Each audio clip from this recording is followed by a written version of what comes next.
जग को जीवन देने वाली मौत भी तुझसे हारी है। कोमल है तू, कमज़ोर नहीं, शक्ति का नाम ही नारी है। नमस्कार, स्वागत है आप सभी का दूरदर्शन भोपाल से प्रस्तुत कार्यक्रम ये है नारी शक्ति में। दर्शकों, इस कार्यक्रम के जरिए हम रूबरू करवाते हैं आपको ऐसी नारी शक्ति से जो कि अपने काम, अपने हुनर के द्वारा समाज को कुछ संदेश देती हैं और नारी शक्ति का प्रदर्शन करती हैं। जी हाँ, नारी शक्ति किसी भी क्षेत्र में हो सकती है। आज कोई भी ऐसा क्षेत्र नहीं है जिसमें नारी अपना हुनर, अपना दम ना दिखा रही हो। आज जिस नारी शक्ति से हम आपका परिचय करवाने जा रहे हैं वो फैशन जगत से जुड़ी हैं। जी हाँ, फैशन डिज़ाइनर हैं, लेखिका भी हैं, स्क्रिप्ट राइटिंग भी करती हैं और फैशन से जुड़े कई स्टूडेंट्स को पढ़ाती भी हैं। जी हाँ, आइए हम परिचय करवाते हैं आज आपका अनुभूति ब्योहर शर्मा जी से। नमस्ते अनुभूति जी, बहुत बहुत स्वागत है हमारे इस कार्यक्रम में आपका। नमस्ते अनिका जी, थैंक यू, इतना सुंदर आपने वेलकम किया मेरा। धन्यवाद। और क्योंकि हम आज नारी शक्ति के रूप में आपका परिचय करवा रहे हैं, तो किस तरीके से फैशन डिज़ाइनिंग जो है इस क्षेत्र में आपका आना हुआ, क्या आपकी यहाँ तक की यात्रा रही, उसी से हमारे दर्शकों को अपना परिचय दीजिए। अनिका जी, मैं पीसीएम स्टूडेंट थी। मैं मुझे बिल्कुल आइडिया नहीं था कि मैं फ़ैशन जगत में चली जाऊंगी। मेरी मम्मी कॉपीज़ के पीछे बने हुए स्केचेस को देख के मुझसे हमेशा बोलती थी कि तुम्हें इस फील्ड में जाना चाहिए। निफ्ट के बारे में हमें पता चला अखबार से। उस वक्त तो ज़्यादा फॉर्म वगैरह भी नहीं मिलते थे, इस एग्ज़ाम कैसा होता है, क्या होता है, कुछ जानकारी नहीं थी। हम दिल्ली जाके समझ के आए, हमने एग्ज़ाम दिया और मेरी मम्मी कहती थी अगर हुनर होगा, अगर एग्ज़ाम में हो गया तुम्हारा अपने आप, तो इस फील्ड में हम तुमको डाल देंगे। मेरा सिलेक्शन हो गया, मुझे निफ्ट बॉम्बे में एडमिशन मिल गया। 2004 की बात है और उस वक्त इतनी जागरूकता नहीं थी इस फील्ड के बारे में, तो वहाँ से शुरुआत हुई फैशन की दुनिया में। मतलब मेरा परिवार से फैशन का कोई लेना देना नहीं था। जी। तो ये तो बहुत अच्छी बात हुई कि फैशन की दुनिया में इस तरीके से आप आई। पर जैसा कि हमने आपके परिचय में बताया कि आप लेखिका भी हैं, स्क्रिप्ट राइटिंग भी करती हैं और कहीं ना कहीं फैशन साइकोलॉजी के बारे में भी आप लिखती हैं, तो लेखन से जुड़ा क्या काम करती हैं, उसमें कैसे इंटरेस्ट आपका जागा? मुझे, जैसे मैंने आपको बताया कि मैं पीसीएम स्टूडेंट थी, तो मुझे था, मैं उस वक्त भी बहुत लिखती थी। तो मुझे लगा कि मैं कैसे अपना जो हॉबी थी लिखने की वो फैशन में जोड़ूं। तो मैंने ये पाया कि फैशन में हिंदी में लिखने वाले लोग बहुत कम हैं। इंग्लिश में तो आपको बहुत मैटर मिल जाता है, पर हिंदी में आपको समझाने वाले, उस बात को बताने के लिए बहुत लोग नहीं हैं। तो मुझे लगा मैं फैशन विषय पे लिखूं। आपने एक पिक्चर देखी होगी, बहुत पुरानी पिक्चर है, जिसका टाइटल है रोटी कपड़ा और मकान, जी है ना। पर आज की दुनिया में अब हो गया है रोटी, फैशन और मकान। फैशन अब आप देखेंगे स्लम्स तक जा चुका है। बड़े से बड़ा आदमी, सबसे अमीर व्यक्ति और सबसे ज़्यादा जो मैं कह सकती हूँ कि जो बिल्कुल ग्रास रूट पे जो आदमी है वो भी फैशन को इस्तेमाल कर रहा है। और सिर्फ कपड़ों में नहीं, फैशन हम जिस तरीके का फ़ोन यूज़ कर रहे हैं, जैसे बात कर रहे हैं, आपने देखा होगा आजकल एक लिंगो चलता है ना। जैसे कोई बोलता है मुझे फोमो हो रहा है, या मुझे इस तरीके का, मतलब मुझे समझ नहीं आ रहा, LOL। ये भी जो भाषा है ये फैशन की ही भाषा है ना। ज्वेलरी है, मेकअप है, किस तरीके से आपकी आईब्रोज होंगी, कैसा पर्स आप कैरी करेंगे, क्या चप्पल होंगी, हर चीज़ में फैशन का आप देखेंगे प्रभाव है। तो उस पर मैंने सोचा कि मैं उस पर लिखूं और हिंदी में लिखूं, जिससे हमारा जो हिंदी भाषी बेल्ट है उसको भी पता चले कि देश विदेशों में क्या फैशन चल रहा है। बिल्कुल जी। और स्क्रिप्ट राइटिंग की बात भी यहाँ पर की थी, तो किस तरीके की स्क्रिप्ट राइटिंग करती हैं? ये भी शौक निफ्ट बॉम्बे में ही चालू हुआ। बॉम्बे मतलब महानगरी कहा जाता है, जिसे हम बोलते हैं कि फैशन की दुनिया है। वहाँ मूवीज़ होती हैं, तो हमारे सीनियर्स ही मूवी जो बनती थी उनमें स्टाइलिंग का काम करते थे, कॉस्ट्यूम डिज़ाइनिंग का काम करते थे। तो वो किरदारों से बहुत ज़्यादा इंस्पायर होके मैंने प्ले लिखना चालू किए, फिर शॉर्ट फिल्म्स लिखना चालू की। अभी एक OTT प्लेटफॉर्म के लिए स्क्रिप्ट लिखी है और नारी के ऊपर ही लिखी है। डोमेस्टिक वायलेंस जो हो रहा है मतलब हमारे समाज में, और उसे किस तरीके से औरतें नज़रअंदाज कर देती हैं, उसके ऊपर ही एक कहानी लिखी है। बिल्कुल। तो देखिए दर्शकों, हमने कहा था नारी शक्ति से ऐसा परिचय करवाएंगे जो सच में किसी न किसी तरीके से नारी को शक्ति प्रदान करती हैं। तो इस तरीके का काम भी आप करती हैं आगे, क्योंकि यहाँ पर हम फैशन डिज़ाइनिंग की भी बात कर रहे थे, तो कई ऐसे हमारे युवतियाँ होंगी, बच्चे होंगे जो कि इस फील्ड में आना चाहते हैं जी। और इस फील्ड से संदर्भ सिर्फ फैशन से नहीं है, मेरे ख्याल से एक पर्सनैलिटी ग्रूमिंग का भी काम करते हैं, एक व्यक्तित्व भी बनता है। तो उसके लिए हमारी बच्चियों को या युवतियों को जो इसमें आना चाहती हैं, क्या मार्गदर्शन आप देंगी? मुझे ऐसा लगता है कि जो फैशन है वो सिर्फ कोई आसान क्षेत्र नहीं है कि आपने सोचा कि अरे मैं मैथ्स में नहीं हूँ, मैं साइंस नहीं पढ़ सकती, तो चलो मैं फैशन चले जाती हूँ, यहाँ ग्लैमर है, अच्छे कपड़े बनाने होंगे और मतलब बस अच्छे अच्छे सुंदर लगना होगा, फोटो खिंचानी होगी, मेकअप सीख लेंगे। ये सरल काम नहीं है, इसमें बहुत मेहनत लगता है, बहुत शोध लगता है। सबसे पहले तो मैं ये बताना चाहूँ। बिल्कुल। और जैसे कहते हैं ना कि सरस्वती जी और लक्ष्मी जी का वास एक साथ नहीं होता। हाँ। तो कला का क्षेत्र बहुत संघर्षों भरा है। मतलब जैसे कॉर्पोरेट में आप देखते हैं कि बहुत जल्दी जल्दी आपको प्रमोशन मिल जाता है, डिजाइन में ऐसा नहीं है। डिजाइनिंग के फील्ड में थोड़ी सी स्ट्रगल भी होता है।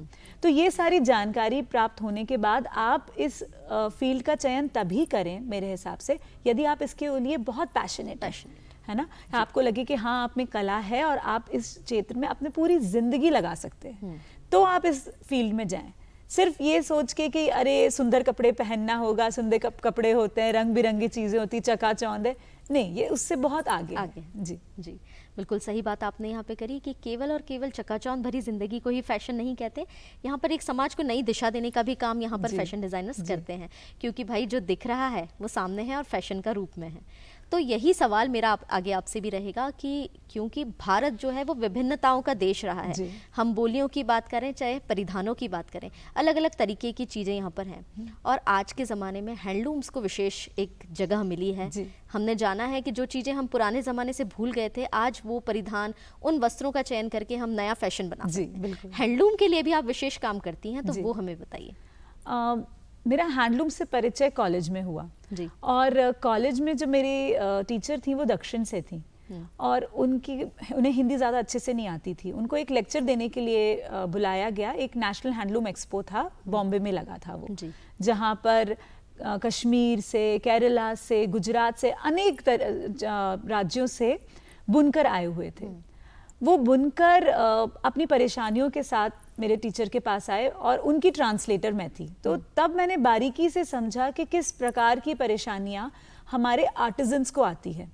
और हमको लगता है कि जो साड़ी है ना, वो शादी में, फेयरवेल में, है ना, आप देखोगे कि ट्रेडिशनल गारमेंट्स हम सिर्फ यहीं पर देखते हैं, है ना, या फिर किसी का कोई एथनिक डे है कॉलेज में तो उसने साड़ी पहन ली। पर रोजमर्रा की जिंदगी में आपको कहीं इंटरव्यू में जाना है, आप नहीं देखोगे कोई लड़का मतलब खादी का कुर्ता पहन के इंटरव्यू में चला जाएगा, है ना। जब से अंग्रेज हमारे ऊपर राज करके गए, हमारे दिमाग में एक मानसिकता बैठ गई है कि कोट होगा, टाई होगा, तभी वो इंसान सोफिस्टिकेटेड है, तभी वो फॉर्मल कपड़े पहना हुआ है, तभी वो इंटरव्यू पे जा सकता है।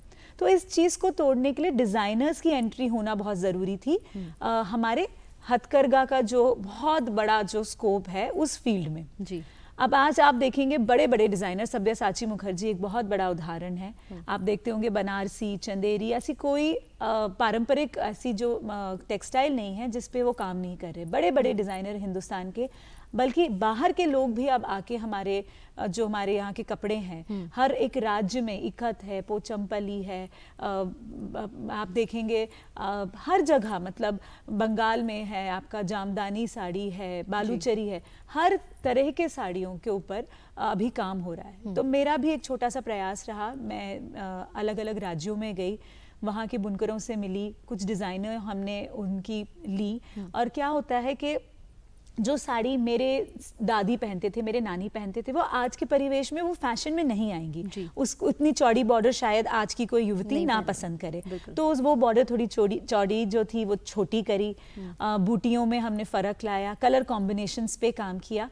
वो जो बनाने की प्रक्रिया था उसको हमने सहज के, मतलब उसी प्रकार से, उसी प्रोसेस को हमने सेम रखा, पर उसमें वेरिएशंस लेके आए और उसकी कीमत भी थोड़ी कम करी। क्योंकि आप देखोगे कि एक साड़ी है वो 50,000 की है, 1 लाख की साड़ी है, पटोला की जो साड़ियाँ गुजरात में बनती हैं, उसके हमने वेरिएशंस लाए कि थोड़ा सा काम हो, शायद ब्लाउज में ही हमने इकट्ठ कर दिया, बाकी प्लेन सिल्क साड़ी होगी, जिससे आम आदमी भी हैंडलूम को पहन सके।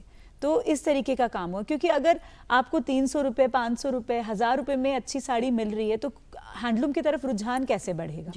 और फिर इन लोगों के पास काम नहीं होगा तो ये पारंपरिक जो कलाएं हैं जो पीढ़ी दर पीढ़ी चल रही हैं वो सब खत्म हो विलुप्त हो जाएंगे। जाएंगे। जी बिल्कुल बिल्कुल सही आपने कहा। और यहाँ पर यही मेरा आपसे भी प्रश्न था कि बीइंग अ फैशन डिज़ाइनर, एक फैशन डिज़ाइनर होते हुए जैसे हर एक प्रोफेशन का अपना एक दायित्व होता है समाज के लिए, तो एक फैशन डिज़ाइनर का भी निश्चित तौर पर एक दायित्व होता है। तो क्या ये बुनकरों का जो विलुप्त होता हुआ फैशन का हमारा पुराने ज़माने के जो परिधान थे वो विलुप्ति पर हैं, तो उसके लिए भी एक फैशन डिज़ाइनर का क्या वो होता है रोल? बहुत बड़ा रोल होता है। जैसे मैंने आपको बताया कि जो ये बुनकर हैं उन्हें कुछ समझ ही नहीं आता कि फैशन क्या है। जी। आपने वेदर फोरकास्ट समझा होगा, है ना? हाँ। आपको पहले पता चला, जैसे अभी ठंड है, आपको पहले पता चल जाएगा कि कितने सेल्सियस अभी गिरने वाला है, कहाँ बर्फ पड़ जाएगी। वैसे ही फैशन का फोरकास्ट होता है। फैशन क्या आने वाला है, आने वाले, जैसे अब 2024 आने वाला है, तो 2024 में क्या रंग फैशन में होंगे, किस तरीके का डिजाइन होंगे, ट्रेंड्स चलेंगे। जी। अगर मुझे आज कुछ साड़ी बनानी है और मुझे पहले से ये जानकारी है कि 2024 में क्या फैशन में आने वाला है, तो मैं एज अ बुनकर वही बनाऊं। जी। तो डिजाइनर्स यहाँ रोल प्ले करते हैं। जैसे मैंने आपको बताया कि वो समझ के कि ग्राहक को क्या चाहिए, तो वो चीज बुनकर के पास तक लेके जाएं, उसमें वेरिएशंस करें और उनकी टेक्निक को में ही कुछ ऐसी इनोवेशन लेके आए जिससे उनकी कला भी बरकरार रहे और जो डिमांड है कस्टमर्स की वो भी पूरी हो जाए। जी। जैसे कांजीवरम में एक बहुत अच्छा आया है कि सिल्क बाय सिल्क सब लोग नहीं पहनते थे, सिल्क बाय कॉटन की भी कांजीवरम अब आने लगी है। जी, जी, जी। और थोड़ी हल्की आने लगी है। नहीं तो कांजीवरम इतनी महंगी होती थी कि हर मतलब एक मध्यम श्रेणी परिवार उसको अफोर्ड नहीं कर सकता था। जी। और यही दायित्व भी है मेरे ख्याल से कि पारंपरिक चीज भी बनी रहे जी। और उसमें टेक्नोलॉजी का भी यूज हो सके, नई तकनीकों का भी हम इस्तेमाल यहाँ पर कर सकें। और जैसा कि आपने यहाँ पर बताया बुनकरों की हम खास तौर पर बात कर रहे हैं, तो मेरे ख्याल से उनको उनका जो मानदेय है, जो कीमत उन्हें मिलनी चाहिए, वो भी शायद इस रास्ते से ज्यादा बेहतर तरीके से मिल सकती है। बिल्कुल बिल्कुल, क्योंकि जब एक बुनकर पारंपरिक रूप से काम कर रहा है और 50 साल से वही डिजाइन बना रहा है, तो जाहिर सी बात है कि वो चीज बिक नहीं रही। जी। तो इसलिए अब क्या है कि उनके सामान बिकने भी लगा और क्वांटिटी भी बढ़ गई है। जी। और आप देखेंगे कि अब क्रेज आ गया है। हमारे यहाँ अपने हमारे जो प्रधानमंत्री हैं वो गुहार लगा रहे हैं युवकों से, बोल रहे हैं कि आप सबके पास एक खादी का वस्त्र होना जरूरी है। अपने बच्चों को आप लकड़ी के खिलौने से, प्लास्टिक ना यूज करके लकड़ी के खिलौने से आप मतलब ये सब चीजें दें। तो क्या है, माहौल भी इस तरीके का अब बन गया है कि लोगों का रुझान बढ़ रहा है। बिल्कुल जी। पारंपरिक जो चीजें हैं उनको हम जितना उनका महत्व बनाए रखेंगे, दुनिया में पहचान ही भारत की इस चीजों से। बिल्कुल। और अनुभूति जी, यहाँ पर एक सवाल और मन में आता है। देखिए, फैशन और ट्रेंड ये बदलते रहते हैं और हर इंसान चाहता है कि वो ट्रेंड के हिसाब से चले, या जो आजकल चल रहा है वो चले, उस हिसाब से वो अपने कपड़ों का चयन करे, अपनी फैशन को उस हिसाब से अपडेटेड रखे। पर कई बार ऐसा होता है कि इंसान सही फैशन, सही ट्रेंड को चुन नहीं पाता है अपने हिसाब से, अपने पेशे के हिसाब से, अपने व्यक्तित्व के हिसाब से। तो इसके बारे में क्या आप कहना चाहेंगी, किस तरीके से परिधानों की और फैशन का चुनाव इंसान को करना चाहिए? मुझे लगता है सबसे पहले बहुत ज़रूरी है कि आप अपनी स्टाइल को समझें।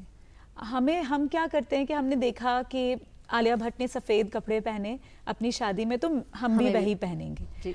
हर एक इंसान की अपनी स्टोरी होती है और कपड़े मुझे लगता है बहुत बड़ा रोल प्ले करते हैं। कोई भी इंसान किसी कमरे में एंटर करता है, हम उसके कपड़ों से कहीं ना कहीं उसको जांचते हैं, है ना, कि ये स्टाइलिश है, ये अमीर होगा, ये गरीब होगा, ये कला के क्षेत्र से होगा, ये पढ़ने वाला बच्चा लग रहा है ना। उसके कपड़े, उसके मेकअप, उसकी ज्वेलरी, हर चीज से हम उसको जज करते हैं, आंकलन करते हैं उसका। तो मुझे ऐसा लगता है कि सबसे पहले ज़रूरी है कि आप अपना स्टाइल समझें। मुझे ये बहुत बड़ी प्रॉब्लम बॉलीवुड के साथ भी लगती है कि बॉलीवुड में जितनी भी अभिनेत्री हैं बहुत खूबसूरत हैं, बहुत फिटनेस पे ध्यान रखती हैं, बहुत ज़्यादा मतलब फिट रखती हैं अपने आप को, कॉन्शियस हैं, फैशन करती हैं।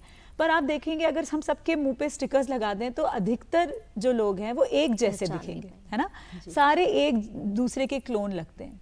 तो मुझे ऐसा लगता है कि बहुत ज़रूरी है कि इंडिविजुअल आपकी जो स्टाइल है वो बाहर निकल के आए। जी। मैं इसके ऊपर लिखती भी हूँ बहुत कि मुझे ऐसा लगता है कि मैं जैसे पढ़ाती हूँ तो बच्चों को भी समझाती हूँ कि जस्ट क्योंकि आपके पास एक क्रेडिट कार्ड है या आपके पास एक डेबिट कार्ड है और आप शॉप जाते हो और आपने 5-10 हज़ार का एक टी शर्ट खरीद लिया जिस पे बड़ा बड़ा लोगो बना हुआ है एक बड़े से ब्रांड का, और आपको लगता है कि आपने फैशन कर लिया, मुझे लगता है ये ज़रूरी नहीं है। मैंने देखा है कुछ बच्चे हैं जिनके पास सफ़ेद टी शर्ट है एक काला पैंट है, और वो उसी में कभी उसको पेंट करके, कभी कहीं उसमें नॉट लगा के, कभी उसमें छेद करके बटन लगा के, अलग अलग क्रिएटिविटी करके भी फैशन करते हैं। क्योंकि एक बहुत स्थापित कोई ब्रांड है और उससे आपने फैशन का खरीद के आइटम पहन लिया है, तो आप फैशनेबल नहीं होते जी, उसमें आप फैशन विक्टिम भी बन सकते हैं। हाँ। इसलिए बहुत ज़रूरी है कि आपके ऊपर क्या जच रहा है, और सिर्फ खरीदना और उसको पहन लेना फैशन नहीं है। तो मुझे लगता है ये उससे बड़ा है, और फैशन हमें नहीं बनाता है, हम फैशन को बनाते हैं। ये मुझे लगता है बहुत ज़रूरी है। और अधिकतर मुझे स्पेशली आज की युवा पीढ़ी से, मुझे जैसे कॉलेज में भी मैं देखती हूँ, तो बच्चों को ना लगता है कि बड़े बड़े ब्रांड्स पहन लिए, इंटरनेशनल ब्रांड्स पहन लिए, बैग ले लिया, चप्पल ले लिए, तो उनकी पर्सनालिटी बहुत अच्छी, बल्कि वो अच्छा नहीं लगता, वो फनी लगता है, क्योंकि आपकी पर्सनालिटी उसमें छुप जाती है। हाँ। ऐसा होना चाहिए कि जो भी आप कपड़ा अपने ऊपर डालें वो एनहांस करें। इसके लिए बहुत सुंदर एग्जाम्पल महात्मा गांधी जी का है। वो बैरिस्टर थे, हमको सबको पता है उनकी कहानी। वो कपड़े भी ले सकते थे, पर उन्होंने जब स्वतंत्रता दिवस, जब स्वतंत्रता के लिए जो पूरी हमारी स्ट्रगल हुई, उसमें उन्होंने सोचा कि मुझे ऐसे परिधान का चयन करना चाहिए जिससे मैं किसी जाति विशेष का ना लगूं, किसी धर्म का ना लगूं। तो उन्होंने धोती कुर्ता लिया और एक अपना स्टाइल बनाया, खादी को अपना स्टाइल बनाया, खुद अपना कपड़ा बुना। तो क्या वो अच्छे कपड़े नहीं पहन सकते थे? बिल्कुल पहन सकते थे। उनके पास क्या पैसे नहीं थे अच्छे कपड़े के लिए, पर उन्होंने कुछ, क्योंकि वो स्वदेशी मूवमेंट लेके आए और उन्होंने स्वदेशी वस्त्रों का बढ़ावा दिया, तो उन्होंने सबसे पहले अपने ऊपर उस उदाहरण को लागू किया। बिल्कुल सही बात यहाँ पर आपने दर्शकों को बताई। चीज़ें जो सीखने लायक होती हैं वो यही होती हैं कि व्यक्तित्व आपका जैसा है उस हिसाब से फैशन का चयन आपको करना चाहिए, ना कि जो ट्रेंड चल रहा है उसको फॉलो करना चाहिए। बिल्कुल सही बात आपने यहाँ पर बताई। और आगे हम आपकी उपलब्धियों के बारे में भी जानना चाहेंगे, क्योंकि केवल फैशन या शिक्षा जगत से ही आप जुड़ी नहीं है, केवल लेखन से जुड़ी नहीं है, इसके अलावा भी कई आपकी उपलब्धियाँ हैं। जैसे कॉमनवेल्थ गेम्स में भी आपने कुछ अपना पार्टिसिपेशन दिखाया था, तो उसके बारे में भी बताइए हमारे दर्शकों। बहुत सौभाग्य था मेरा कि कॉमनवेल्थ गेम्स जब इंडिया में हुआ, तो हर एक क्षेत्र से गवर्नमेंट ने बोला कि आप अपने डिज़ाइंस भेजें, क्योंकि हिंदुस्तान की परंपरा है कि हम हमारे मेहमान का स्वागत शॉल श्रीफल से करते हैं, ये हमारे परंपरा है। तो जो अंग वस्त्रम, जिसे हम एक पटका बोलते हैं, वो डाला जाता है। तो ये डिसाइड किया गया कि जितने भी लोग जो विनर्स होंगे, जितने भी जो लोग जीतेंगे, उनको एक पटका डाला जाएगा जो इंडिया में बनेगा बुनकरों द्वारा। तो मेरा डिज़ाइन सिलेक्ट हुआ, बहुत सारे राज्यों में सबने डिज़ाइन भेजा था। तो मेरा जो वो पटका, जो कलरफुल पटका आपने देखा होगा दंगल मूवी में भी जब उसे दर्शाया गया, तो उसमें आया है वो स्टोल, वो चंदेरी में बना था और उसे पूरा बुना था। उसमें एक शेरा बना था जो कॉमनवेल्थ का मैस्कट था, उसको हमने बुना था। तो वो मल्टीपल कलर्स थे और उसे बनाया, और उससे बहुत सारे बुनकरों को रोजगार मिला। तो एक ऐसी चीज़ थी कॉमनवेल्थ की जो मतलब इंटरनेशनली गई, और चंदेरी जैसे छोटे से जगह से बुनकरों ने उसे बनाया और इतनी ज़्यादा वो पसंद की गई, क्योंकि और उसमें हमारी भारतीय परंपरा की भी एक छाप थी। बिल्कुल जी। तो बहुत सौभाग्य की बात है कि जो देश के लिए आपको इतना बड़ा वो काम करने का मौका मिला।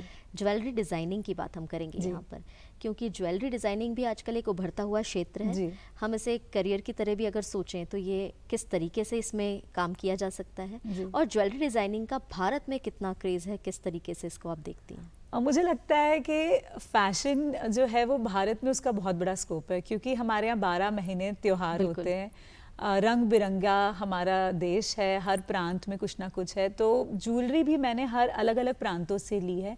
झाबुआ में बीड वर्क होता है, मोतियों का चिड़ का काम जिसे हम कहते हैं, वहाँ से जो आदिवासी महिलाएं करती हैं, वहाँ से हमने काम किया।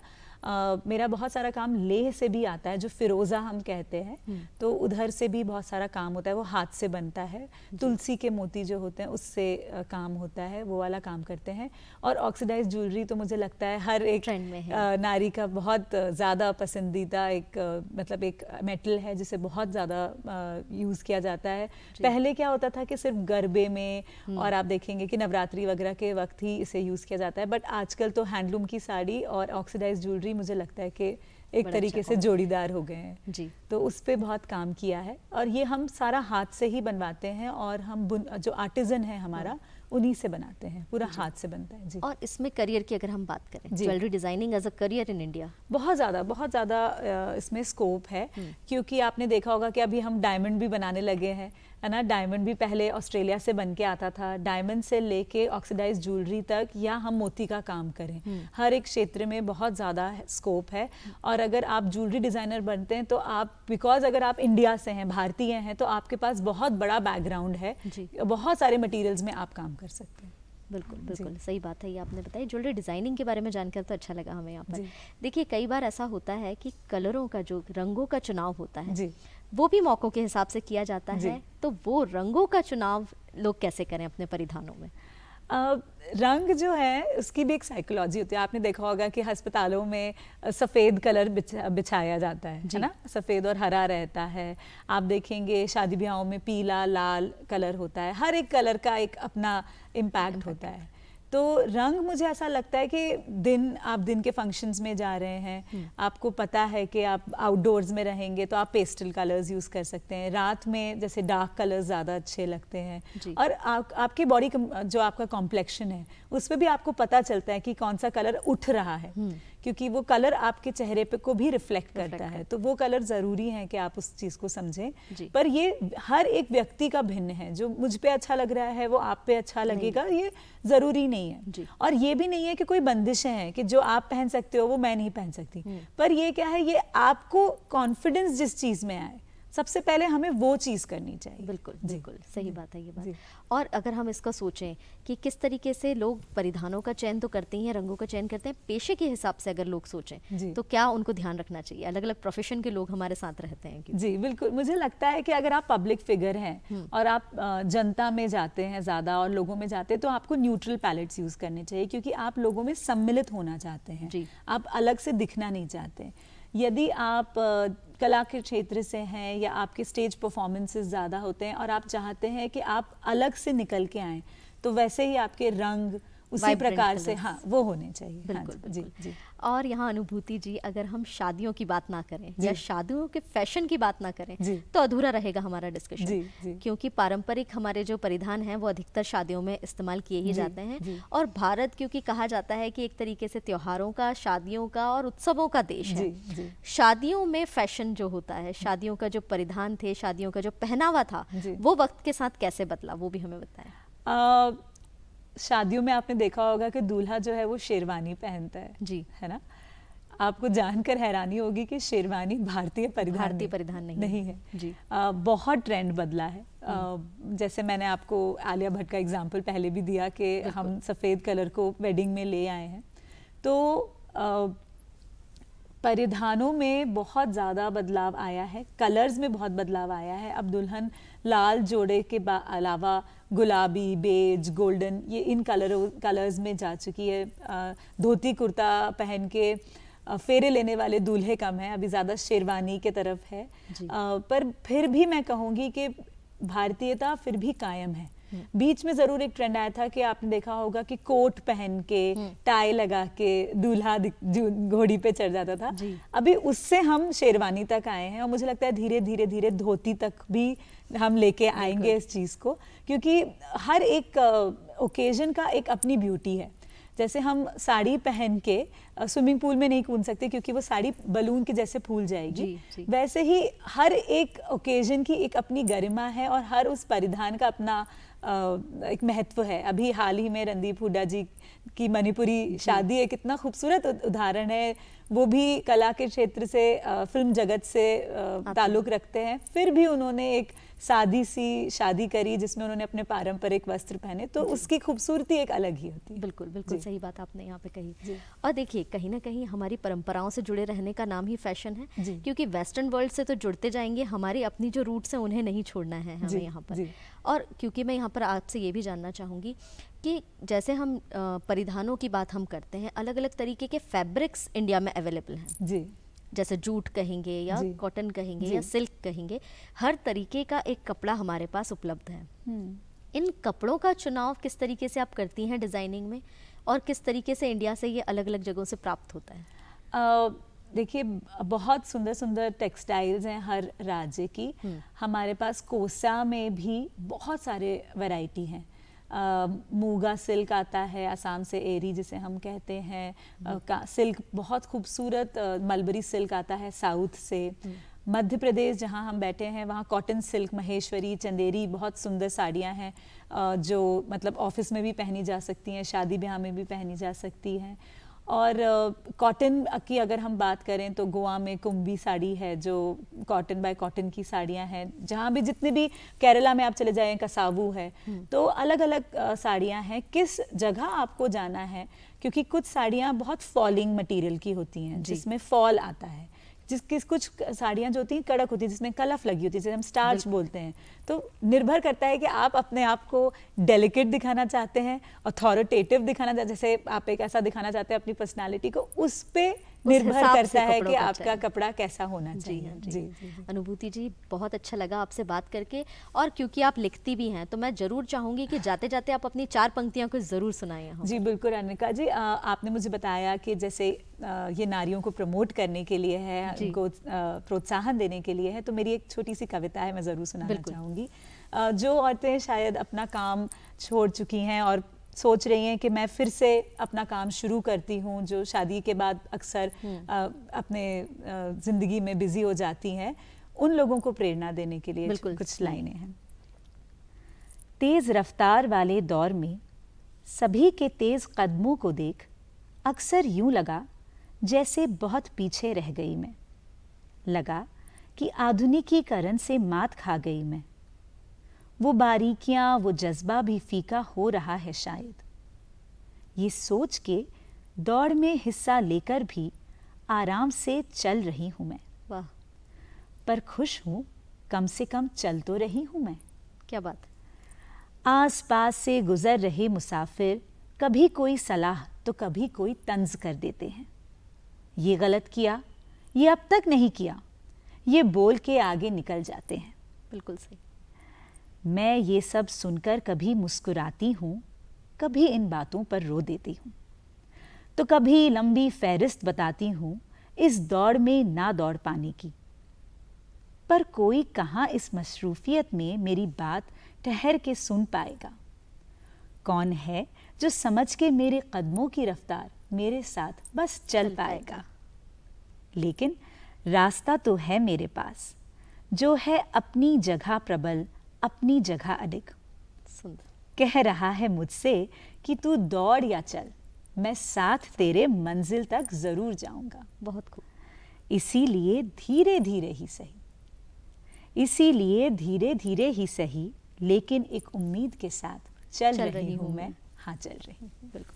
बहुत सुंदर अनुभूति जी, आपने यहाँ पर नारी शक्ति का हमें बताया, प्रदर्शन दिया। बहुत सुंदर कविता आपने हमें यहाँ पर सुनाई, और उम्मीद करते हैं दर्शकों को भी बहुत अच्छा लगा होगा हमारा ये कार्यक्रम। अनुभूति जी से आपने फैशन वर्ल्ड की, फैशन डिज़ाइनिंग की बातें आज जानी, तो नारी शक्ति का परिचय आज कैसा लगा वो हमें ज़रूर बताइएगा। मिलते हैं अगले कार्यक्रम में, तब तक के लिए नमस्कार।